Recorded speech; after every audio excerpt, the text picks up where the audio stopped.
এই পৃথিবীতে আমরা যেমন সুন্দরভাবে এসেছি আবার সুন্দরভাবে চলে যাব, এটাই বাস্তব। কিন্তু এই পোস্টটা করার একটা অর্থ হলো, আজকে আমি এই জায়গাটা গিয়েছিলাম হাঁটার জন্য। আমি কিন্তু সবসময় বাসা থেকে বের হই না। আজকে অনেক দিন পরে ডাক্তারের উদ্দেশ্যে আমি সকাল 7টা বাজে বের হই এবং সেখান থেকে ডক্টর বলে 2 ঘন্টার জন্য হাঁটার জন্য। তাই আমরা হসপিটাল থেকে খুব কাছে হাঁটতে বের হই। কিন্তু এতটাই রোদ ছিল আর এতটাই গরম ছিল আর আমি এতটাই দুর্বল ছিলাম যে আমি হঠাৎ ভিডিও করতে করতে আমি অসুস্থ হয়ে পড়ে যাই।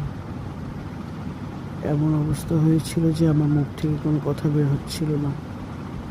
শুধু মনে হচ্ছিল আমার প্রিয় মানুষগুলো, আমার প্রিয় ভাই বোনগুলো আমার ফেসবুক প্ল্যাটফর্মে, আমার বাচ্চাটার কাছে মনে হয় আজকে বাসায় ফিরতে পারবো না। আর মনে হয় আমার ভাই বোনের সাথে দেখাও হবে না, বা ওরা আমাকে দেখতে পারবে না, বা আপনারা ফেসবুকে আর কখনো দেখবেন না আমাকে। সেই মুহূর্তে শুধু বলেছিলাম, আল্লাহ আমাকে তুমি বাসা পর্যন্ত পৌঁছানোর ব্যবস্থা করে দাও। আমার বাচ্চাটার জন্য তুমি আমাকে একটু শক্তি দাও, সাহস দাও। এতটাই অসুস্থ হয়ে গিয়েছিলাম। যাই হোক, সবাই দোয়া করবেন।